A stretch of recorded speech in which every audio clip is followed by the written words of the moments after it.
There we go. Hi, how are you doing? Branden, hi, I'm well. Good, How are good. you? Good. All is good. Hey everyone.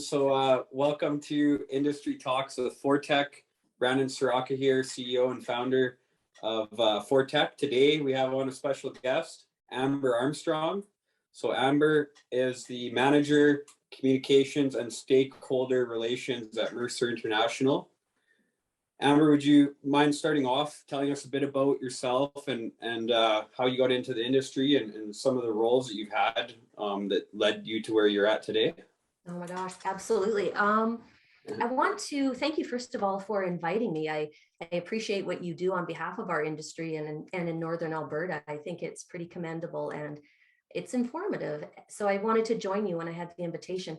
I'm going to start first, though, by doing a land acknowledgement with regards to being and working on Treaty 8 territory in Northern Alberta. And that's where both Branden and I are located. We like to acknowledge our Indigenous people, our First Nations, our Métis and our Inuit peoples who have lived and traveled and gathered on these lands.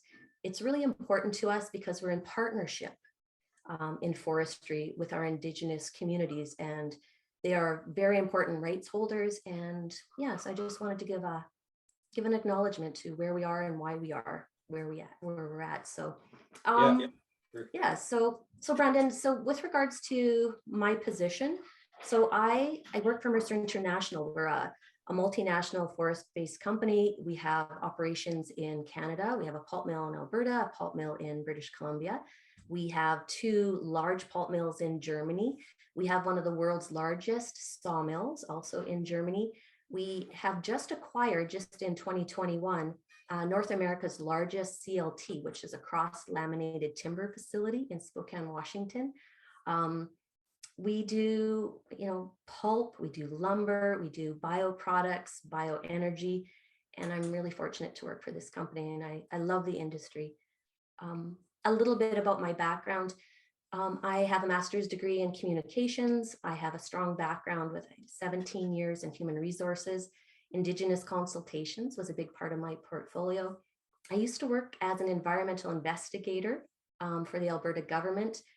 I worked for the Court of Appeal, and I'm actually a court reporter in my younger years. So I'm all over the place.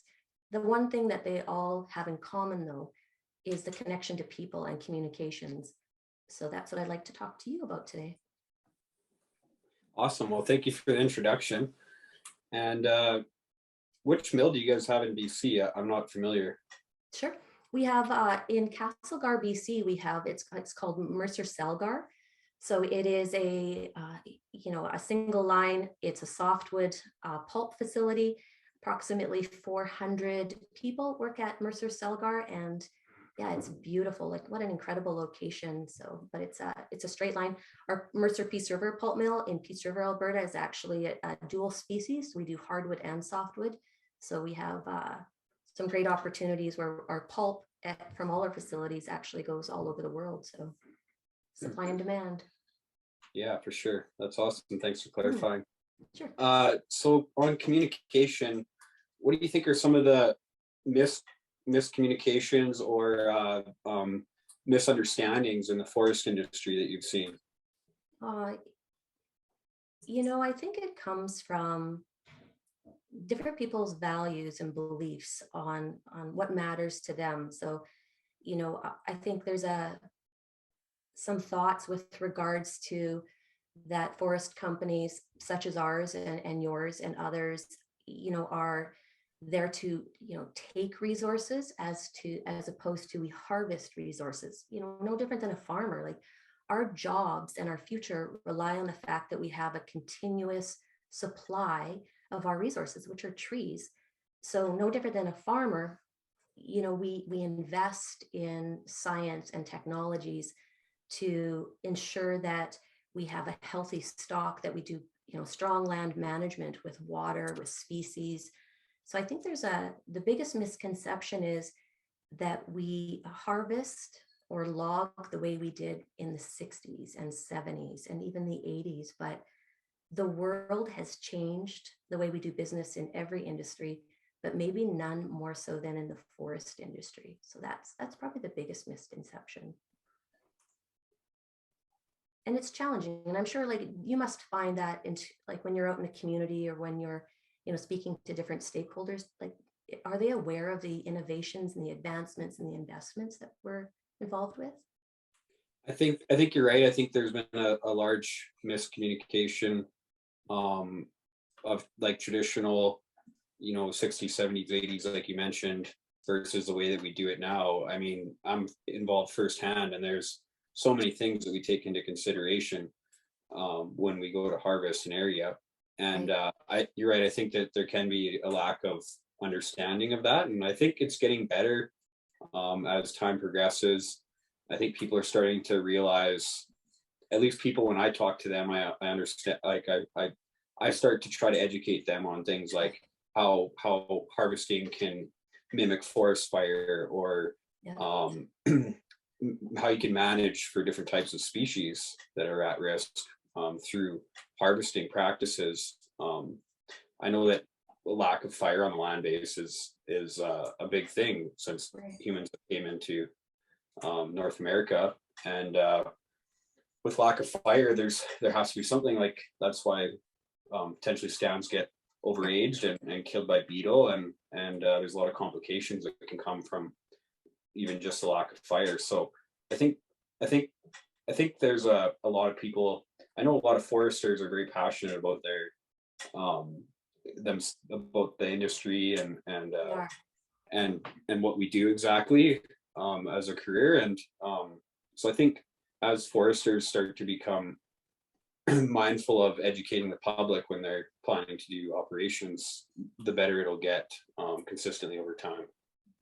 And I think it does come down to communications. We always say, we talk about forestry and foresters, but behind the forester, behind those, the work boots, behind, the coveralls and the tape and the hard hats, that are out on the cut block or that are out on the landscape, there is a suite of people that are from engineers to, database managers to, silviculturalists. Like there's so many specialties that go into the planning before we even get out onto the land. But how do you communicate that to the public? Because what the public sees, like you were talking about fires, right?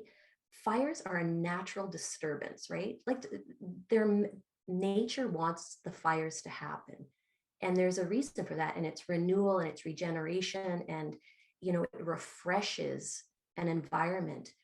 But fire to the average human is something to be feared. And it's so that we manage it, like you were saying.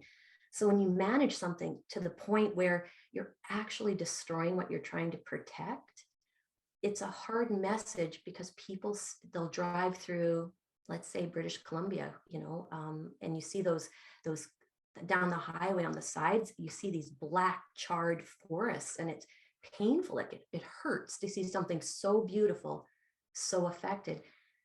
But what people don't understand when they're driving by it is the forest is renewing itself, just not on a timeline that is visually understood.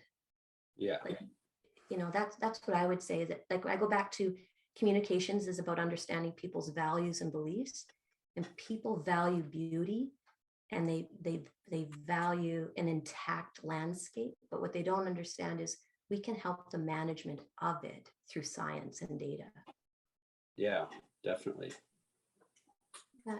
So I don't know. And I guess, we in communications and forestry, for instance, oftentimes I think like foresters, maybe like yourself and definitely many of the people I work with, we use language, I think, incorrectly. Like you and I, before we even started chatting today, we can talk about forestry and we can use the language and the lingo of wet area mapping and LIDAR. And, we can talk about all of these forest-based concepts. And then you say to the average person, like LIDAR is going to, we're going to have these maps and we're going to use the GPS coordinates. And people they get lost in the language, because we should be talking to people in a way that they understand, right? Instead of always saying sustainability, like forestry is sustainable. let's put it into the language like a story where people understand when we say sustainable, let's talk about the first day where we decide there's a forest and we need to have the trees, but we don't want to take all the trees. We want to take just enough that they'll come back, and then we can give proof, like data in those kind of conversations. Let's make it something that's understandable and encourage questions. Start basic, and when people understand the basics, keep asking them. I guess keep asking them, what more questions do you have, and keep walking them through that instead of pushing data at them. Yeah, no, that makes sense. I do know that forestry tends to have a lot of acronyms and a lot of, like you mentioned, just a lot of terminology that's not known to the general public. And I can definitely say that when I talk to people from the general public, there's been instances where I'll start saying that kind of stuff, and you're right, they just get lost and won't understand. So yeah, and so what happens? So if you and let's say you and I, it would be like you and I going to the bank. Maybe not you. It would be like me going to the bank and having, there's nothing worse than sitting across from somebody who is, talking about stocks and investments, and they're throwing language, and you want to move this into this portfolio, and I'm lost. And when I get lost, I shut down and I get defensive because they're speaking to me in a language I don't understand. And because I don't understand it, I resist it. So I don't take that stock idea, or I don't take that financial advice, because I actually don't have a clue what they're talking about. And then when I ask them to explain it, they keep explaining it in the same language. They can't break it down for me. Yeah. And I think that's what we need to do in forestry, is break it down and simplify it, not because the people we're talking to aren't intelligent. It's because they're not professional in our industry. Yeah, definitely. I had the same communication issue when I was in Spain when they were talking Spanish. Right? That's exactly it. Go to another country, or go spend time with another culture that doesn't speak in your own dialect, and you start to panic, and you're just like, and you'll go to what you know. That's the point. When we speak in a language that our publics don't understand, they'll revert back into what they know, and what they know comes from their values, their beliefs, their community, their education, whoever's influenced them. So they may have grown up thinking forestry is all about clear cutting. It's the Lorax, right? We're biggering and biggering, and we're taking, and the future is not going to be, not, I'm going to use the word sustainable, but the future is not secure. So we need to stop. We need to stop that language and say, let's spend some time and talk about it one piece at a time until the puzzle starts to make sense. Yeah. And do you ever think that sometimes in our industry, we don't want to have the difficult conversations about what we do, that we don't want it, we don't encourage being challenged, that we resist it? Do you think we do that as a whole? I think it depends on the person, but I think that sometimes people are so used to dealing with it in their career that maybe they just don't want to take the time to educate, or they just don't want to put the effort in, or maybe they're a person that's more reserved and not as confrontational, so they'll just kind of step back and just not say much. I've definitely seen instances of that in the industry for sure. Sure. And I think you're right. I think it's, how to have difficult conversations without it having go in the wrong direction. And I always think there's a really simple trick for that, for anything, whether it's talking about forestry, which can be difficult if you have somebody who, has really hard questions, or in your personal life, if you have someone who wants to challenge you, whether on Facebook or social media or in person. And the best way to have a difficult conversation is to be curious about the other person's point of view.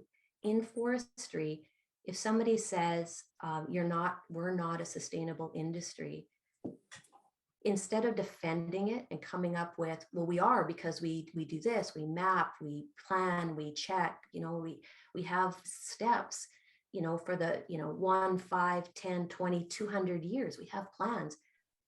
That's not convincing. What is convincing is asking them why they think that. And then when they say, well, this is what I know, or this is what I've heard, address that. And then be curious again if they resist your message, right? And just, the curiosity takes away anger. You can't be angry when you're curious, and you can't be defensive when you're curious. So it's a trick that I think a lot of people could utilize when they're talking about forestry. Yeah, that's awesome. Do you think, and when we're talking about communications too, like communications in any industry, but in our industry, there are hot spots. There are things that, one year it's really important, and this is what everyone's talking about, like forest fires is a really important one, and water can be a really important one. It can be the conversation of caribou. It can be, the climate change, carbon stores, greenhouse gas. Right now for you, what do you think that most of our publics are really focused on? What are your thoughts on that? In the forest industry? Yeah. I know in British Columbia, a big hot topic is old growth forests. Yeah. That's a major thing going on right now. So that's one. I think that, yeah, that's the one that comes to the top of mind for me right now in the industry. Yeah. I think, globally and definitely it's starting to impact all of our operations, and it has, for the last many years, is climate change. It really is when you start seeing, the fires and the floods and the impact that many of our communities and countries are experiencing. When we look at the forests as a carbon store, it's where, wood stores carbon.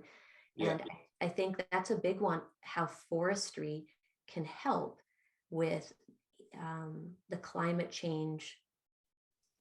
With climate change, I'm just going to say with climate change, if understood and managed through, whether it's cross-laminated timber, and building with wood and utilizing wood, or, again, managing our forest. But I think climate change is really going to be the umbrella, and everything else will come underneath that. Yeah, I agree.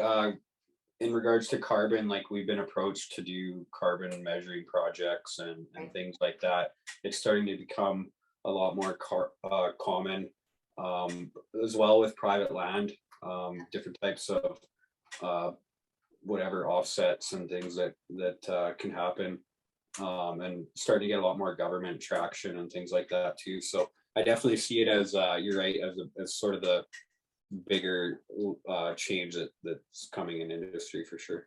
I think so. And I think, what a lot of people need to understand is where there is an issue, there's an opportunity, right?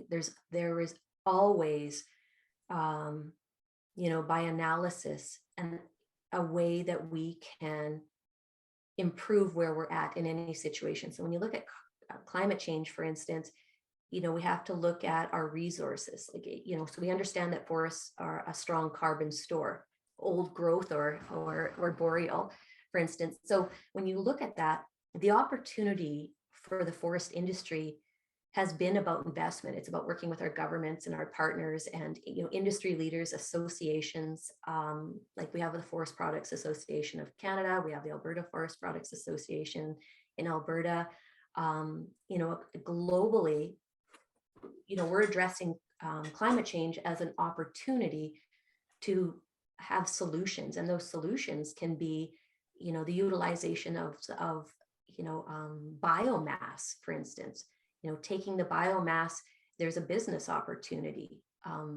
Bioenergy, utilizing, again, a renewable resource, to offset the need to have such a strong usage on fossil fuels. We want to change our future, but we still understand that our future is going to require energy. It's still going to require products, to give us, everything from paper and tissue to building products. So how are we going to do that? It really does come down to what is truly renewable. And then how do we take that renewable resource, the forests, so that our users, our indigenous communities, our recreational communities, our global communities still have that in that forest for the future use. Yeah, for sure. And I think that I've been seeing over the last few years a lot of technology being utilized to just make things a lot more efficient, Yeah. And utilizing wood in different types of products. And so there's a lot of different uses that are coming out of just technology and engineering and things of wood products. And so it's starting to be able to be used for more than just like traditional, 2x4s and stuff. Like there's a lot more wood products that are being developed consistently, and a lot of it is with waste that normally would be burnt.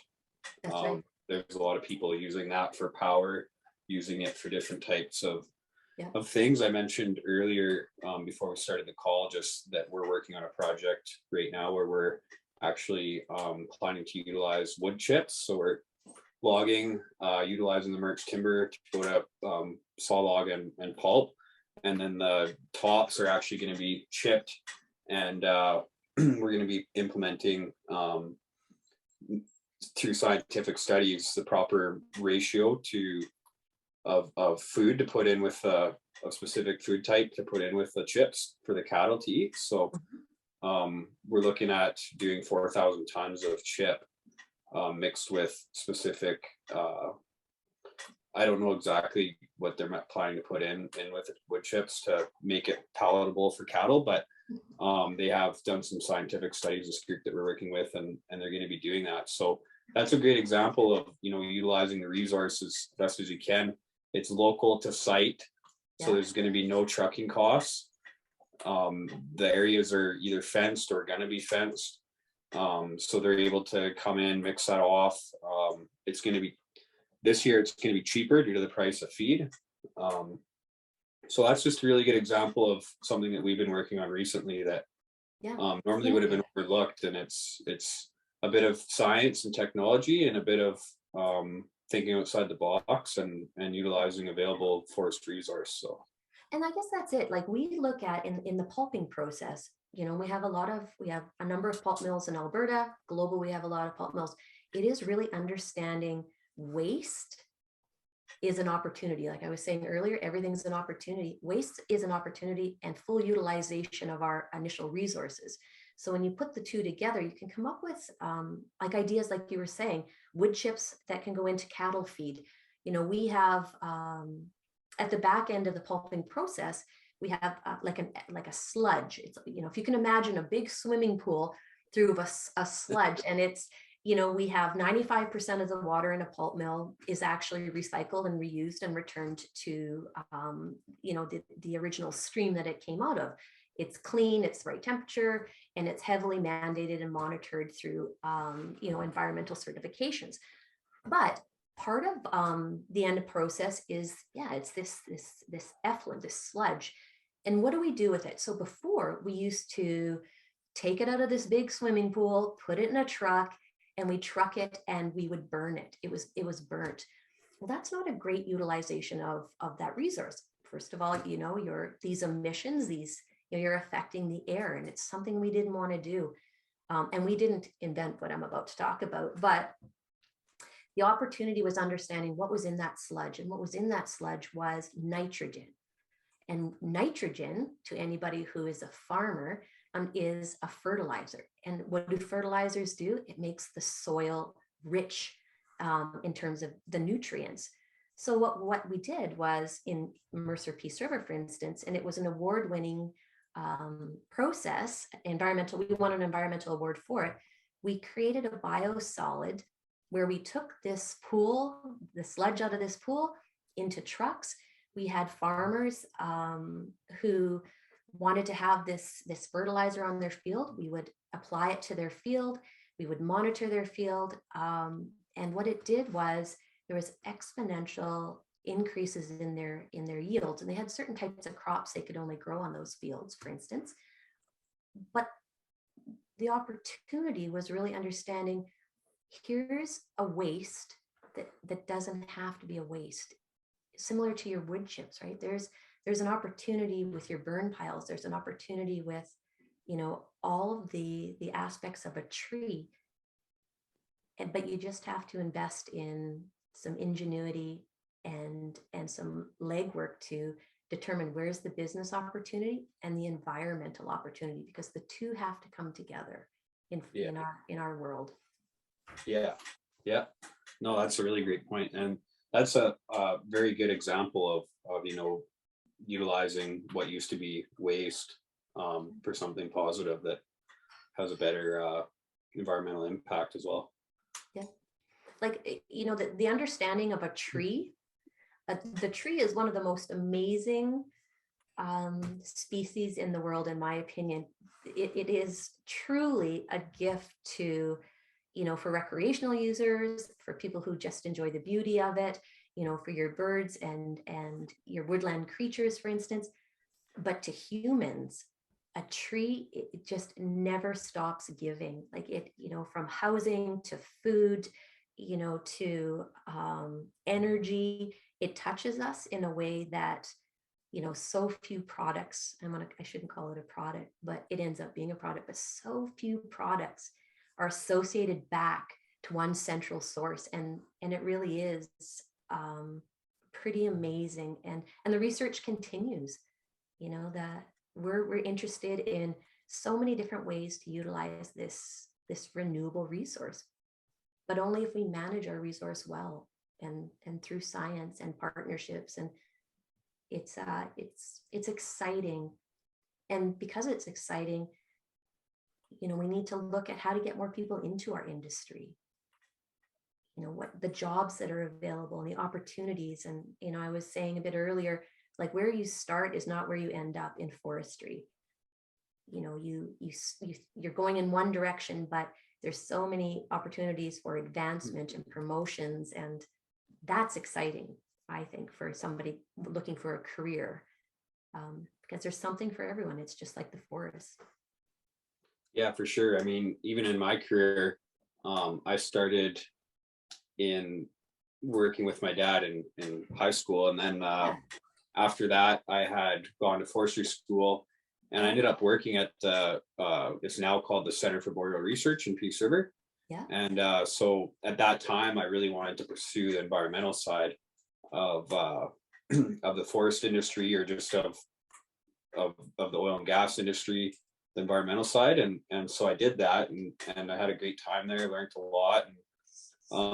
And then things kind of slowed down. That was right around the time that Shell pulled out of Peace River, and there was a lot of downturn in jobs in that aspect and stuff. So I was able to go to my dad's company at that time and start having our boots on the ground in the forest industry, doing traditional forestry work, cut block layouts, tree measurements, all the regular kind of stuff. And since then, I've been able to take that and move into business as well. So more heavy into growing a business. And then now, as our organization has grown, we've been able to have the opportunity to do both. So now we work heavily in the forest industry, and we also work very heavily in the environmental aspect of the oil industry. Tying forestry to environmental initiatives is a very cool thing. So last year we planted 700,000 trees on oil and gas sites in Alberta. So that was a very cool project. And even part of that, Branden, like there had to have been, I'm going to say scarification, but there had to have been a way that you were managing the compaction of the soil and looking at the seeds, so that you wanted to make sure, I'm guessing, that when you were doing that silviculture, the planting of the trees, that you were site preparing, which is a real science too. Yeah. And we're able to actually it goes so hand in hand between forestry and reclamation and oil and gas. You can take the forestry practices.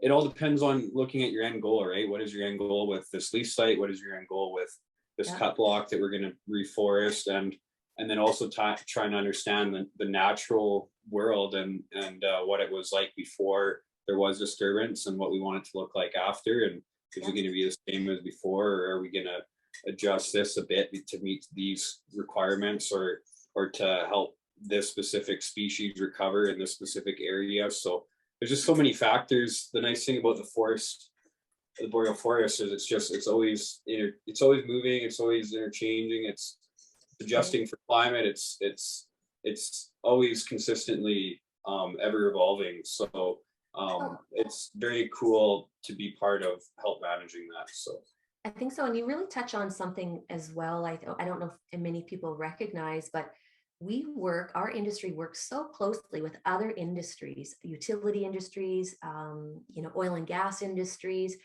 agricultural industries. Like, we work hand in hand because we're all trying to reduce our footprint. So if we're going to access, we're going to access a site or access the land base, we really look at if oil and gas, for instance, are going to be in that area as well. We're going to try and share our resources so that we use the same roads, or so that we, if they're in ahead of us, we can come in behind them and we can do some of that reclamation. Like, we're doing the best we can with technology. And I love if people would ask us some questions about how we do that. But by mapping everything together, like where they are, where we are, what we're going to do, what they're going to do, what we can do is reduce impact. We can look at how to bring it back to natural. Yeah, for sure. I think integrated resource planning is a very big thing, and it's something that wasn't done as well in the past as it is now, and it's getting consistently better. And it's something that multiple industries working together can really accomplish a lot. You touched on how forestry affects different industries, and you're right. Like, there's a government aspect to forestry, there's a firefighting aspect to forestry, there's reclamation and remediation, there's a biologist and wildlife aspect, there's a traditional forestry, there's utilities, there's basically anything that you go to do in the land base in the boreal forest is in some way or another forestry is involved, whether that's logging the site to clean it up, whether that's putting it back to a forest, whether it's logging it for farmland, whatever it may be, it's always going to involve some level of forestry at some point throughout it. Well, and a big part of it is, like the start of our conversation, we did a land acknowledgement, and it is understanding who is utilizing land and who are we responsible to, because forestry is responsible to stakeholders and rights holders. Like, we have the privilege to work in Alberta on Crown land. So the Crown is the government, essentially. Well, it is the government. So because we have the privilege to work on Crown land, the Crown is the public. So when we go to do, when we have a plan that we would like to do something in the forest, before we start anything, we start with a conversation. And the conversation needs to look at who is going to be impacted, who will have an interest in this. So we have something called VOITs. It's values, objectives, indicators, and targets. So we find out what, the values within the forest. And if we're working with an Indigenous community, for instance, they will help us understand what's important to them and what needs to be protected, from a squirrel midden. That's if you walk in the forest, not mittens. Lots of people think I say mittens. There's squirrel midden. It's kind of where they store their food. To moose licks, like mineral licks, for instance, could be berries. It could be a traditional burial site. There's all sorts of things that are valuable. And we determine what the values are by working collectively, and respectfully with our communities. And then what we do through these values, and we set objectives and we manage our objectives. This is what we need to do. Here's our goals. And then we have indicators. How are we going to prove it? Proof is everything. So we find out the values, we set the objectives, we have indicators and targets, and we have to achieve it and report on it. And it takes a lot of people at the table throughout the entire process, and it never stops. It is truly a feedback loop that it's been successful. Yeah. What was the S, sorry? So for VOITs, it's just it's actually, there isn't anything for S. It's just kind of a plural: values, objectives, indicators, and targets. Okay. But forestry is about proof. Whether we're talking about sustainability, mitigation, land management, collaboration, and partnerships, it's the proof of the environment, social, and governance. It's the ESGs. There's an acronym everybody hears, but the environment, social, and governance, the triad of it, forestry success, is the balance of what we do. And we're really interested in understanding more about, we would like people to understand more about what we do, but we're certainly curious about what people think about us, and if they're willing to have conversations so we can not just explain, but show, right? Explaining is easy, showing can be harder. So we'd like to show people what we do is making a difference. We believe it's making a difference through the data that we have. Yeah. So yeah, so I know we've been chatting for quite some time. I could talk about this forever. But I think every time like on your podcast, your guests, I think have the same level of passion and commitment that you and I do. Our industry, nobody goes into the forest industry. Very few people, I can't say it absolute, but people go into the forest industry because we love the environment. We love the forest. I'm an avid outdoors person. I live in Northern Alberta. I love where I am, and I want my daughter to grow up here and enjoy it like I do. So we're in it to win it. And the winning is doing the right thing now, so that the future is not so negatively impacted. Yeah. So that's awesome. Well, thanks for having me. Yeah, I love it. I'm super chatty about it because, I've spent 30 years absolutely loving speaking to people and understanding people, and the fact that everything about forestry is about connecting. I'm pretty lucky to have the job I have. Yeah, that's awesome. I really appreciate all of your insight today. I have multiple pages of notes that I took, and so yeah. No, that's awesome. The reason I love doing these podcasts so much is because I get to understand other people's perspectives. I get to ask questions. I get to really just learn. I've had quite a few people with wealth of knowledge in a specific area, and being able to hear from them and learn, and then hopefully educate our viewers if we can start getting this information out to not just people in the industry, but into the hands of the public, where they can start to really understand a bit more about the industry and what we do, and the values that we try to look out for when we're planning. And to hear from them, we talk at people, but I'm really interested in hearing from people. I think, if we're talking about, values and beliefs, I really do want to understand more about people's values and beliefs, and how we can collectively maybe move forward, not agreeing on everything, but certainly listening and responding and trying to improve.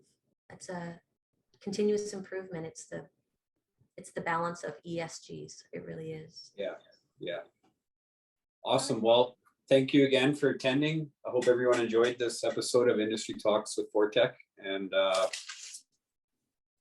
have a great rest of your day, Amber. Thanks. You too. Bye-bye.